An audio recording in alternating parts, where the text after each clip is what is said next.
कोलकातार गोपबंधु श्रमजीवी विद्यालय में गुरु दिवस पालन करा जायछि। प्रधान शिक्षक विजय कुमार पट्टनायक पौरोहित्य रे गुरु दिवस पालन सभार आयोजन करा जायतिला।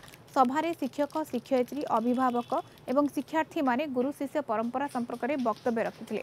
शिक्षक शिक्षयित्री मानकु शिक्षार्थी माने पारंपरिक रीति रे गुरु वंदना करबा सहित उपहार प्रदान करथिले। परिशेष रे नृत्य गीत परिवेषण करा जायतिला।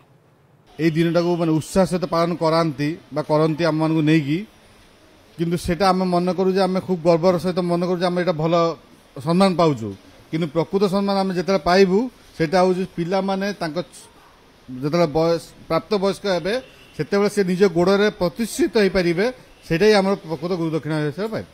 मुझे मोर प्राथमिक विद्यालय गुरु को आज प्रणाम करुँची जहाँ दयारू मुझे ओडिशा कलिकता महानगर को आसी शिक्षकता करने मुझे गर्वित जड़े शिक्षकर बेत पहाड़ मो पिठी बाजला एवं आज भावुची जब से बेत पहाड़ा डबल होता आहरी अधिका होता मुझे तो अलग गोटे किसी हो पारि था। मुझे पिला से उपदेश दूची से माने निश्चित भविष्य में मोरी भली हूँ मो थे आहरी उच्च को जातु।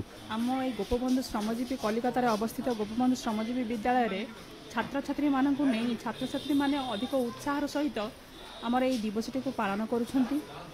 मु गर्वित जे कुनी कुनी छात्र छात्री मानू शिक्षा प्रदान करुची भावुची मोर उत्साह मोर अदम्य मनोभाव कठोर मनोभाव जहाँ फल कि नहीं जेपरिक एक भल मनीषटे गढ़ी तोली यही प्रचेषार मुझे तत्पर रोची।